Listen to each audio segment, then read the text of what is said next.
The first Noel, the angel did say, was to certain poor shepherds in fields as they lay, in fields where they lay keeping 1601 Underwood Avenue.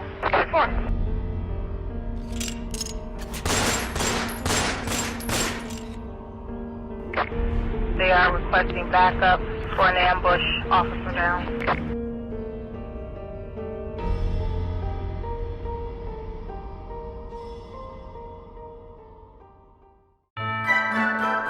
30세의 제니퍼 세비나 씨는 위스콘신주 미러키 카운티에 있는 와우아토사에서 근무하고 있는 경관이었습니다.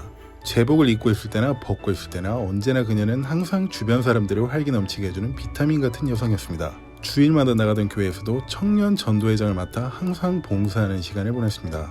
그녀의 남편인 벤 세비나 씨는 이라크와 아프가니스탄 전쟁 참전 군인으로 많은 훈장까지 수여받았을 정도로 멋진 남성이었습니다. 하지만 어깨와 다리에 심각한 부상을 입었던 이후로 전역한 채로 사회생활을 이어나가고 있었습니다. 제니퍼는 그런 이유로 좌절에 빠져있던 벤과 만나 항상 보듬어주며 자기 자신을 찾을 수 있도록 도와줬고 결국엔 결혼으로 가정까지 꾸리게 되었죠. The first time I came back from Iraq, I was extremely angry and very lost in my ways. I was scared out of my mind and I was angry all the time. PTSD로 고생이 심한 그였지만 제니퍼 덕분에 별탈 없이 삶을 보내고 있었죠. 그리고 2012년 12월 23일 그녀의 야간 근무 날이었습니다. 근무에 투입된 그녀는 여느 때와 같이 순찰을 돌며 마을의 치안을 유지하고 있었죠. 1601 Underwood Avenue. 그러던 중 남편에게 한 문자를 받습니다. 12시가 되어 크리스마스 이브가 되자 남편이 보내온 문자였죠. 그리고 몇 분 후 남편에게 또 다른 문자가 옵니다. 이 문자들만 보더라도 꿀이 뚝뚝 떨어지는 둘 사이라는 것을 알 수 있겠네요. 그리고 새벽 5시 40분 벤에게는 또 한 개의 문자가 옵니다. 아마 악몽을 꾸다가 깨서 바로 문자를 하는 듯한 벤. 하지만 제니퍼는 답이 없습니다. 몇 분 뒤 하지만 여전히 답이 없는 그녀. 마지막으로 문자를 하나 더 보내보지만 여전히 답이 없었고 곧바로 와우아토사 경찰서로 연락하여 아내가 연락이 없어 확인해달라는 요청을 합니다. 곧바로 무전을 취해봤지만 응답이 없는 그녀. 어떤 일이 생겼을 거라 예감한 교환원은 가용 가능한 병력들에게 지원 요청을 합니다. 제니퍼가 응답이 없으니 확인해달라고 말이죠. 그녀를 찾아 나선 병력들은 얼마 뒤 그녀를 발견했다는 무전을 보내었고 상황실에서는 다른 경관들에게 상황을 전파합니다. They are requesting backup for an ambush. Officer down. 경관이 쓰러져 있다는 현장으로 동료 경관들은 빠르게 이동하였고 몇 분 만에 도착한 동료 경관들에 의해 그녀는 크리스마스 이브 새벽 눈이 쌓인 주차장에서 이미 싸늘하게 사망했다는 사실을 파악하게 됩니다. 그리고 이것은 그녀가 세상의 전부였던 벤에게 비극적인 현실로 다가왔습니다.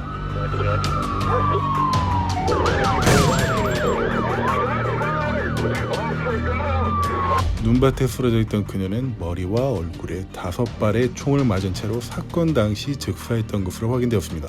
그리고 뒤이어 도착한 검시관에 의해 정확한 사인이 파악되었습니다.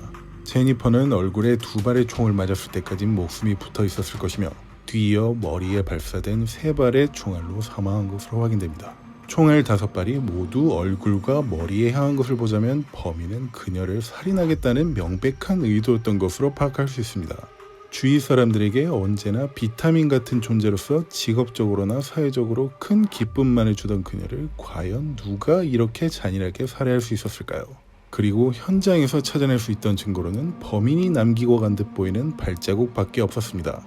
그녀가 근무할 때 사용하던 권총도 없던 것으로 보아 용의자가 살해 후 가져간 것이 아닐까 하고 추측할 수 있었습니다. 한편 이 비극적인 소식을 접한 벤은 절망에 빠진 듯한 모습을 보여줬으며 이 모습은 아침 7시에 경찰서로 왔던 그의 모습에서 확인할 수 있었습니다.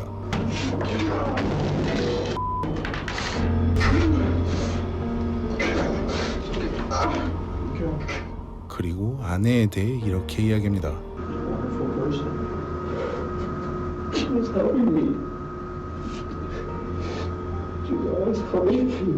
세상의 전부였던 그녀가 누군가에게 이렇게 잔인하게 살해되었으니 이런 말을 하고 있는 순간에도 정말 마음이 아팠을 것으로 생각됩니다. 그리고 근무를 나가기 전 모습에 대해 설명하기 시작합니다. How much when you left yesterday? Happy. She was happy. They hugged and a big hug and a kiss. 형사들은 이러한 형식적인 질문들을 했지만 누가 살인을 저질렀을지 추측할 만한 사람에 대한 아무런 정보도 얻을 수는 없었습니다. 그렇다면 이제 모든 것은 경찰들에게 달렸습니다. 목격자나 증거를 찾아야 되는 것이죠. 사건 시각은 사람들이 거의 다니지 않는 한겨울 새벽이었기 때문에 목격자는 찾기 어렵으므로 먼저 현장과 현장 근처에 촬영된 CCTV 영상들을 모두 확보했습니다. 그러자 꽤 친숙한 차량 한 대가 지속해서 화면에 발견되는 것을 파악할 수 있었습니다. 그 차량은 검은색 프리우스. 살인 현장 근처에서부터 고속도로, 제니퍼의 집 근처에 있던 CCTV까지 찍혀 있었죠. 형사들에게 검은색 프리우스 차량이 친숙했던 이유는 바로 벤이 아침 7시에 경찰서로 타고 왔던 차량이었기 때문입니다. CCTV의 화질이 좋지 않았기 때문에 번호판까지는 확인할 수 없었지만 사건 시각에 그의 집 근처에서부터 사건 현장까지 이어지는 모습이 확인되었기 때문에 이것에 대해 그에게 물어봐야 했습니다. 아마 벤은 답변을 잘해야 할 듯 보이는군요. 형사들은 사건 다음 날인 크리스마스에 그에게 다시 연락하였고 그가 경찰서로 다시 도착한 시각은 오후 4시였습니다. 그리고 왜 새벽에 검은색 프리우스 차량을 타고 그쪽으로 간 것인지, 간 것이라면 왜 간 것인지를 물어보기 시작했습니다. Then something happened that morning, and only you know what happened there. I do not.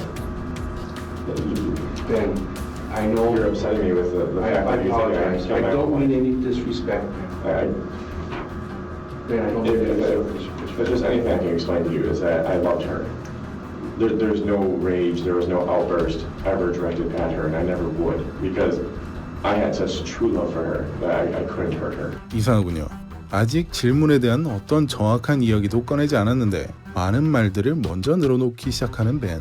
꽤 의심스러운 모습을 확인한 형사들은 CCTV에 찍힌 차량 영상과 현장에 남겨진 벤과 동일한 사이즈의 발자국을 증거로 수색영장을 발부받아 벤과 제니퍼가 같이 살던 집을 수색하기 시작합니다. 참고로 그들이 수색하는 동안 벤은 경찰서에서 대기하고 있었습니다.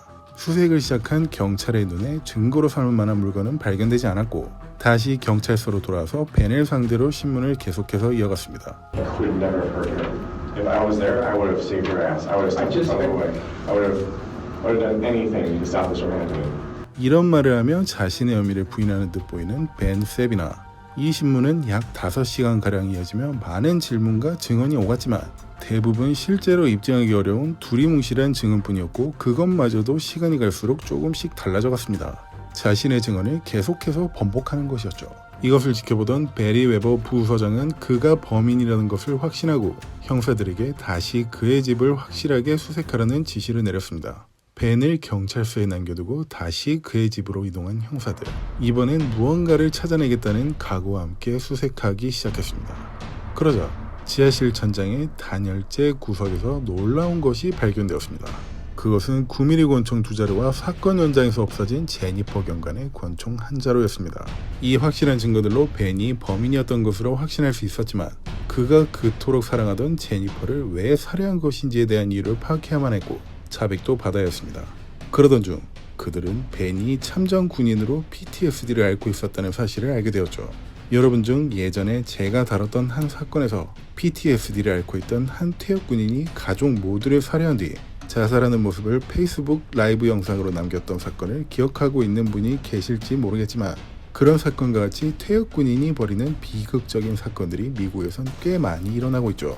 실제로 미국에서 40년 넘게 PTSD 상담 전문 정신과 전문의로 활동해오고 있는 애숍 베디 씨의 말에 따르면 벤의 심리 상태는 이러했습니다.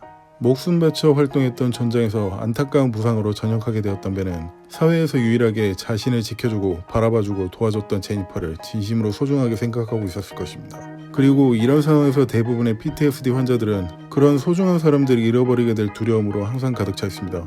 전장에서 죽어가던 동료들을 봐왔던 벤과 같은 군인들은 더 심각하죠. 그 두려움에서 왔던 아내에 대한 집착이 이 끔찍한 결과를 초래한 것이 아닐지 하고 예상됩니다. 그리고 해당 사건을 담당하게 된 마크 윌리엄스 지방검사는 이런 주장을 하는 애숍 베디 씨와 약간 다른 이야기를 했습니다. 그는 아내의 성공적인 삶에 깊은 질투를 느끼고 있었고 그로 인해 많이 심란해하고 있었습니다. 그리고 잠을 자는 시간을 제외한 모든 시간을 그녀를 생각하고 연락하는 데 투자하고 있었습니다. 둘은 부부관계였지만 벤의 모습은 마치 스토커에 가까운 모습이죠. 아마 이런 모습들은 전쟁에서 입은 부상으로 걷기조차 힘든 다리 장애를 얻어서 자신이 구하고 싶은 직업을 구하지 못해 삶에서 소외감을 느꼈고 아내의 자신과 상반되는 삶을 보며 더욱 괴리감을 느껴서 이런 극단적인 행동을 하지 않았을까 예상됩니다. 한편 벤과 형사들은 성탄절 다음 날인 12월 26일 저녁 6시 52분 신문을 시작한 지 27시간이 넘어가고 있었습니다. 여전히 자백하지 않고 혐의를 부정하고 있는 벤 세비나였으나 그 시각 충격적인 한마디를 꺼냅니다. Confession time, right? I did it. 신문이 시작된 지 만 27시간이 지나고 있을 때쯤 자신이 그랬다고 자백하는 벤. 그리고 당시 상황을 상세하게 묘사하기 시작합니다. Shot her, and she went down. And I went up to take another shot, and she started getting up. And she started going for a gun, so I went for a gun. And then I shot her with the same pistol again. And then I grabbed the other one and shot her a couple more times just to make sure she was actually out. Because I didn't want to move her. Do you think she knew it was you? I don't think so. 자신이 준비했던 권총 2자루로 각 한 발씩 그리고 그녀의 권총으로 나머지 3발을 쐈다는 자백을 했습니다. 하지만 처음 그녀의 소식을 듣고 책상을 뒤집어 엎었던 그의 모습과는 대조적으로 꽤 담담해 보입니다.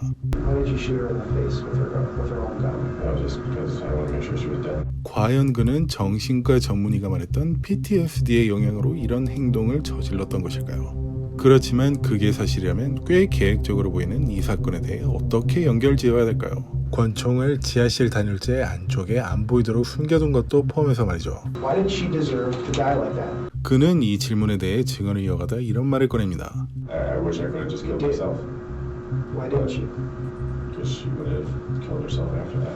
이 증언 뒤에 이 말을 이어갔습니다. Part of me wanted her to be in heaven, so I didn't want her to be dealing with it anymore because it was just too much for her. 이 말을 보면 제니퍼를 너무 걱정한 나머지 그 걱정을 덜어주려 죽여줬다는 얘기처럼 들리는데요. 마치 거의 목숨을 잃어가고 있는 환자를 안락사시켜줬다는 말과도 비슷하게 들립니다. 하지만 참전 군인이었던 그는 사람의 목숨을 어떻게 빼앗아가는지 잘 훈련받았을 겁니다. 고통 없이 목숨을 빼앗는 방법이나 아주 고통스럽게 고문하는 방법 등을 말이죠.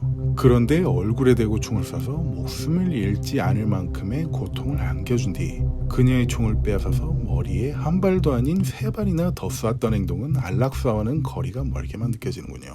이런 궁금증은 이어서 보실 신문 영상을 통해 풀 수 있을 듯 보입니다. 이때는 형사들이 잠시 방을 비우고 나갔을 때였습니다.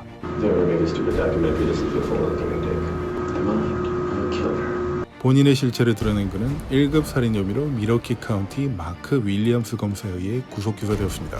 하지만 이런 모습을 보여줬던 그는 변호사를 선임하여 재판을 앞두고는 갑자기 주장을 바꿨습니다. 계획적으로 살인했다는 자백을 했던 그가 PTSD로 인해 우발적인 살해를 한 것이라 정신병으로 인한 무죄를 주장하기 시작한 것이죠. 그리고 벤의 어머니는 판사에게 아들의 무죄를 이끌어내려 재판에 피고 측 증인으로 참석하여 탄원서를 발표했습니다. Our military is skilled in training our young men and women how to fight and to kill. But when their service contracts are fulfilled and they come back home, they fail to teach them how to live again. 이어서 판사에게 개인적으로 작성한 7페이지 분량의 편지를 전달하였으며 거기엔 이런 내용이 있었습니다. 부디 자비를 구합니다. 벤은 병으로 인해 그녀를 도운 것이라 생각하고 있습니다. 아까 마지막 신문 영상을 보셨던 여러분들 입장에선 이 말이 제대로 받아들여지지 않을 거라 생각이 드는군요. They were making stupid documentary. This is the full give and take. I mind. I'll kill her. 그리고 선고가 내려지기 직전 벤이 성명문을 발표할 차례가 되었습니다. I was in a place where I didn't have anything else left for me. And after our discussion, I didn't want to do that to her, and I'm sorry that I took away your daughter, and I'm sorry I took away your sister. If I could replace my life with hers right now, I would do it.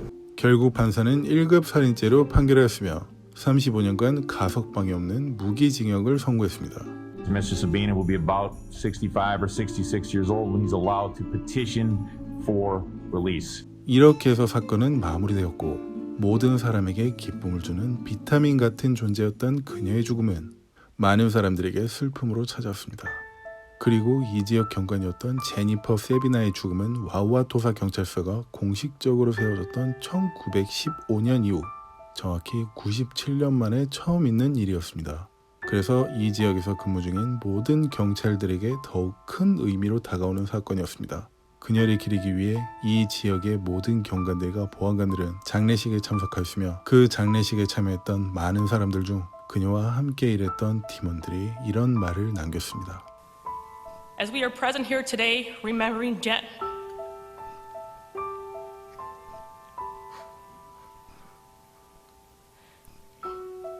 As we are present here today, remembering honor Jen, a piece of us is gone, one that can never be replaced. Rest in peace, our sister in blue. You have joined the ranks of heaven's angels. We have your watch from here.